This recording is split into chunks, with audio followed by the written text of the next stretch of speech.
Academy. My dear student, today I am starting a new chapter of geography, chapter 4, agriculture. This chapter related to the different kind of crops found in India. So first of all, we will discuss about the types of farming in India. So what are the main types of farming found in India? There are three types of farming. These are the subsistence farming, intensive farming and commercial farming. Primitive substance farming क्या होती है? These are the different kind of farming and this is primitive. It is known as primitive because it started first of all in the millions of years ago by the early humans. These are different names in the world: ladang, milpa, chena.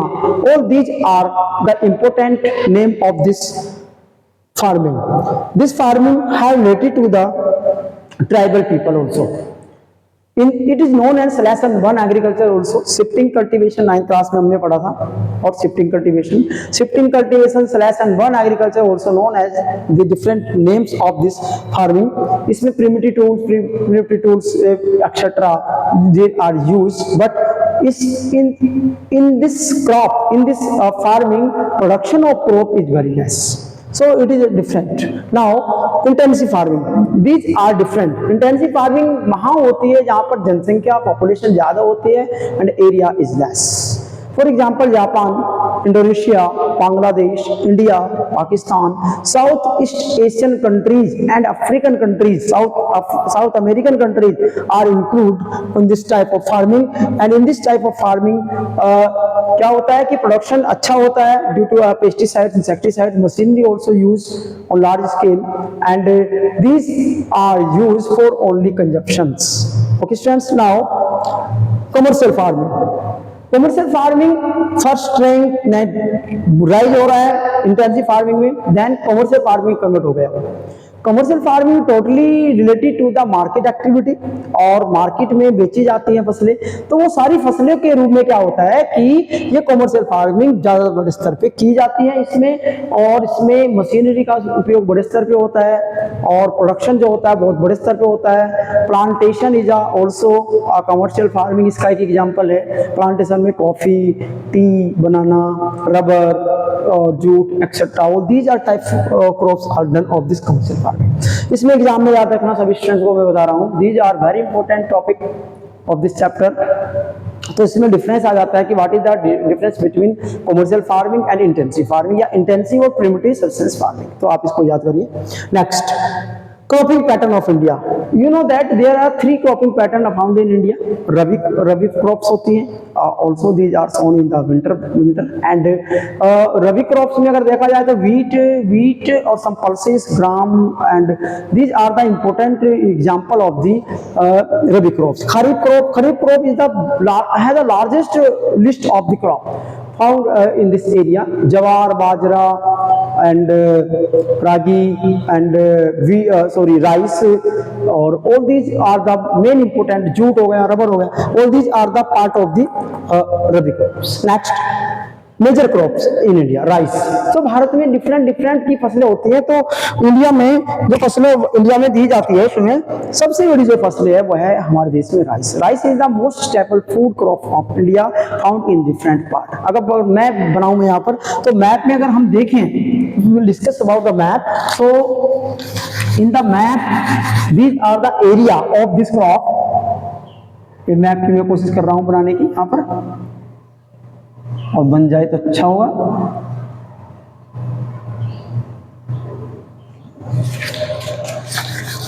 Because in geography without map, if there is a questions in examination, so you will draw a map of India.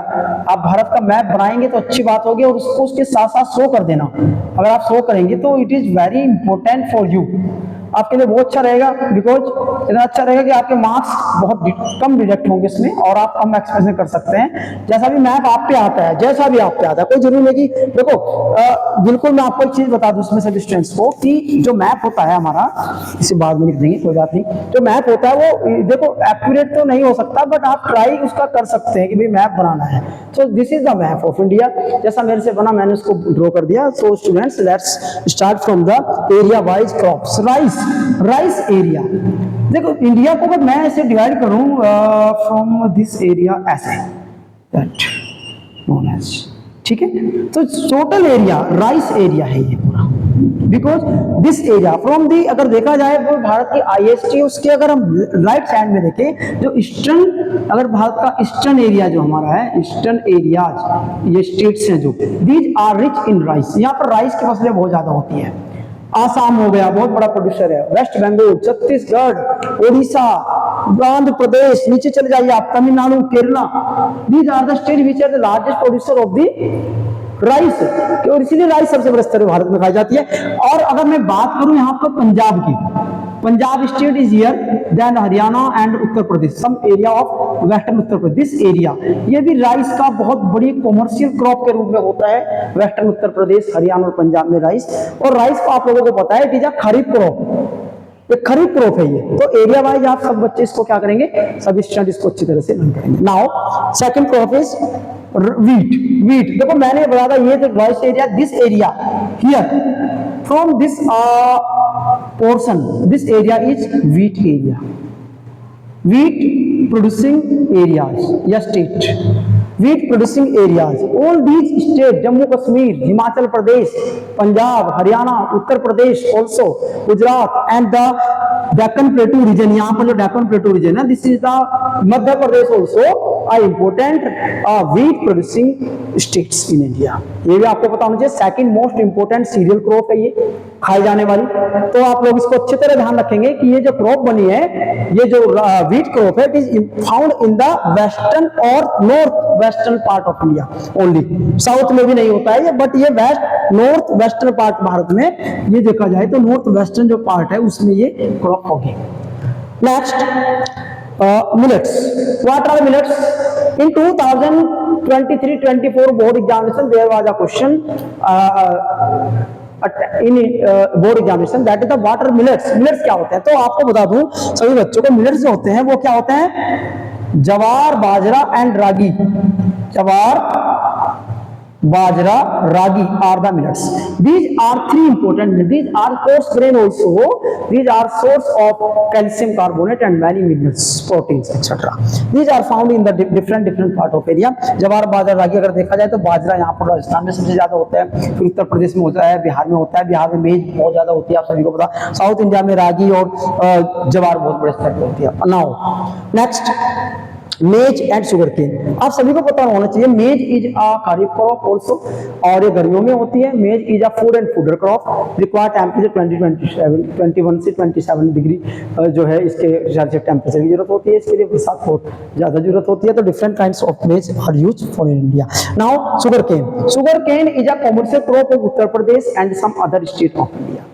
आप सभी को पता होना चाहिए sugar cane का सबसे बड़ा जो एरिया, हम अगर आप बात करें तो शुगर केन यहां से लेके इस एरिया में, कितने एरिया में शुगर केन सबसे ज्यादा होता है। शुगर केन इसमें पंजाब, हरियाणा और थोड़ा सा अपना उत्तर प्रदेश, पूरा Uttar Pradesh is the major producer of the sugar cane in India.